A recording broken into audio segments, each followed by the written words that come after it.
Thanks for the warm welcome. I really appreciate that you all enjoy SBT Native Packager, but actually I'm not that big of responsible because currently I'm only merging pull requests, and Josh did a really great job in setting all things up. So I'm just inheriting his great project. So a big credit to him as well. So yeah, I put a lot of buzzwords in my talk: increasing productivity and scale Microsoft architectures. Actually, the working title is like balancing happiness and sadness with SBT while working with it. So, well, yeah, we do it manually. Oh no, it's my thing. Ah. Yeah, I think I'm actually the only one who is not using the Reveal.js stuff.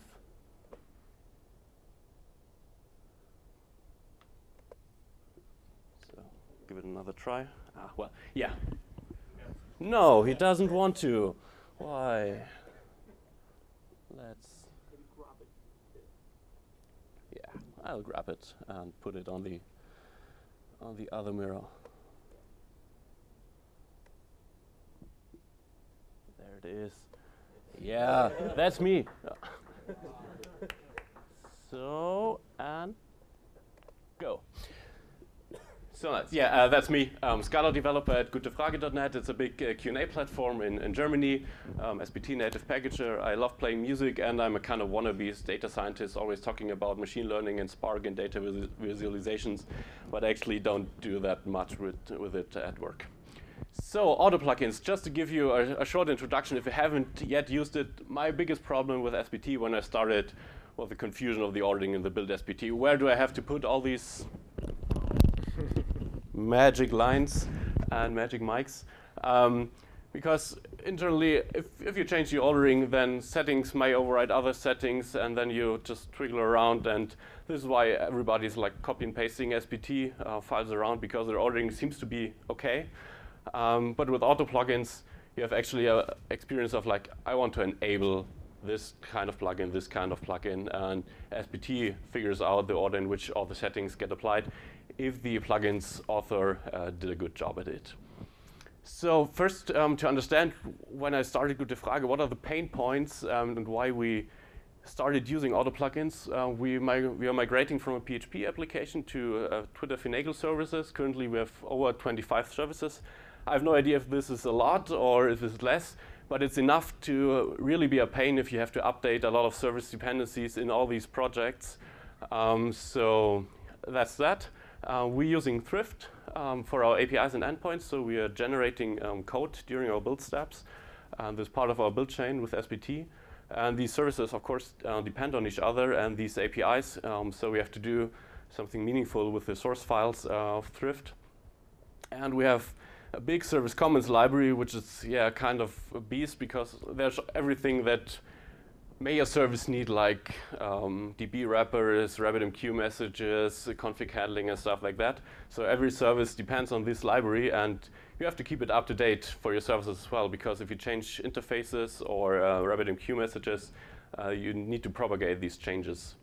So when I joined, the problem was we had a lot of redundant and complicated build SBT files. And actually, you just want a simple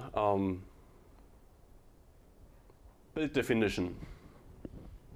So, okay, I will never use Google presentations again. It was the first try, actually. So we need simple build definitions. And to give you a feeling what it looked before, we had build SBTs from the root project, Scala style config, build.scala, a build SBT file in all the three kind of projects. We have the API project, large test for integration tests, and the actual server implementation. And dependencies, versioning, assembly, merge strategies, credentials, everything scattered all over the place. And this is what it looks now with AutoPlugins. This is the whole SBT file for our service builds. And we introduced a lot of the stuff, all of the stuff with AutoPlugins. The first is a service name, which defines the name. We have for the different service types, you have explicit plugins you have to enable, saying the API project needs to enable the API settings, the server settings, and so on.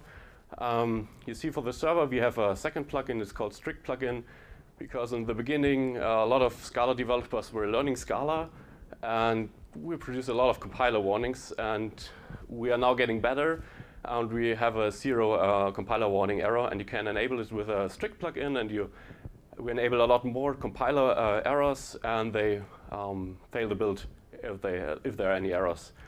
And the other thing is we're adding some helper methods to make it even easier to declare dependencies. For instance, service API, you just have to give the name and the version you want to. So your build SBT file becomes not how to do things, but what is the thing you're building. And this is possible with AutoPlugins. So the next thing is how to keep things up to date. Well, the plugin, the one build plugin we have, is the only thing that needs to be kept up to date, because it's giving the baseline versions of our service comments library, and in the next step is we will provide service versions as well as a baseline. So you just have to update one dependency in your service to be sure that you are up to date and everything is in the correct state. So, and we added another custom SBT task that you can run during the build, and it will check the version of your build plugin if it's up to date or not. And if it's too old, it will actually fail the build. And if you have like big distributed systems messaging around all the time, then it's really hard if your dependencies get so old that when you update it, you get so many updates that you have errors that you actually have no idea why they are there. So it's easier to update in small steps with very little changes, and you can figure out what change might broke your code. And so we enforce developers to keep up to date with their services. And at last, if you do really a big change that needs to be propagated to all services, we have a small Python script, which is actually a string replace for the plugins SBT, downloading the latest version from our Jenkins server and pushing all services to our Jenkins, and then a big redeploy of our whole infrastructure starts. But it actually works out pretty well. We don't use it that often, but when it's there, you update the whole infrastructure with a single command, and it's pretty nice. If you have good test coverage, this can be done pretty smoothly. So, but what about edge cases? This is nice if your service definitions are always the same, but there are things that might be a bit out of order for whatever reasons. In our case, for example, we package the thrift process in our API files as well. So when we put in a dependency, an API dependency, the thrift compiler can extract all the thrift files from the API definitions. But there are some services who don't expose any APIs, and the thrift compiler complains a bit if you try to compile thrift, but there are any thrift files.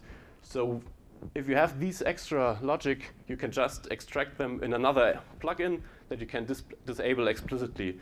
And actually, this is the real code we're using. And I think this is pretty nice for AutoPlugins, because first you define the requirements. In this case, we need the API plugin to run if we want to create thrift API sources. And the second thing is you require a trigger. When should it be run? The default is you have to explicitly enable it, but you can say, hey, if all requirements are met, then enable automatically. And this is pretty nice because users don't have to think about what has to be applied. This is the same in SBT native packager.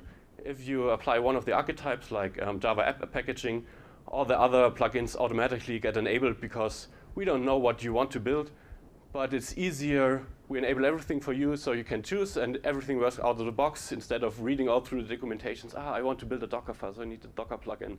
I want to build a Debian now to try it. It's harder to do. But when you have these special edge cases, you can just enable the default plugin and say, OK, I don't want this because this is an edge case. I have to care about it. So the second thing, how many time do I have? Perfect. Oh, I'm very fast. Awesome. So yeah, I want to talk shortly about Spark because everybody loves Spark, right?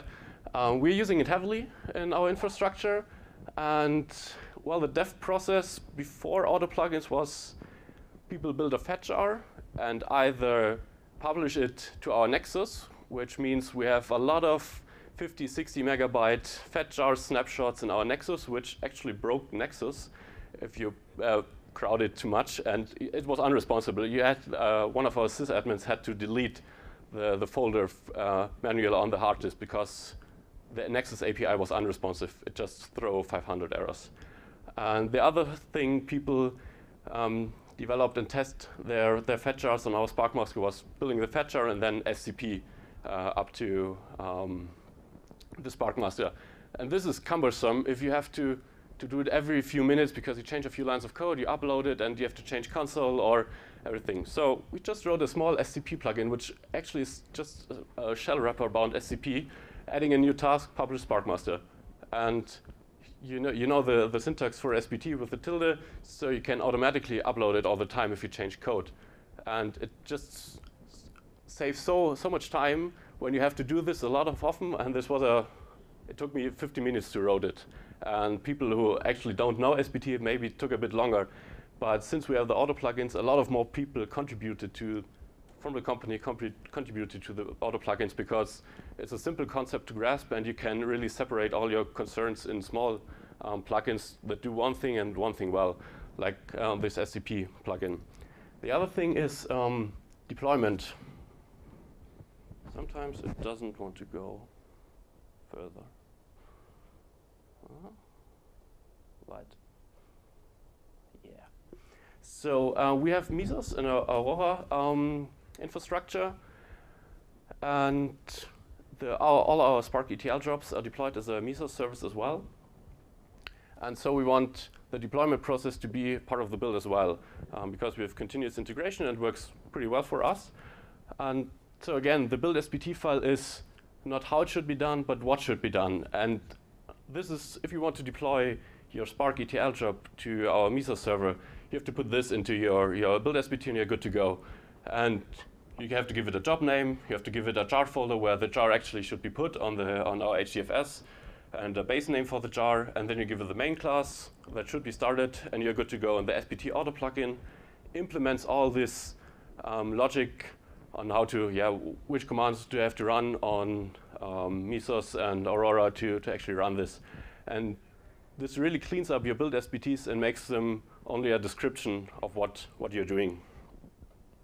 And so far, a lot of people who really moaned about SBT have better feelings now because it's easier to grasp things when you separate the what should be done and how it should be done. And the auto plugins are the how it should be done, and the build SBT is only what should be done.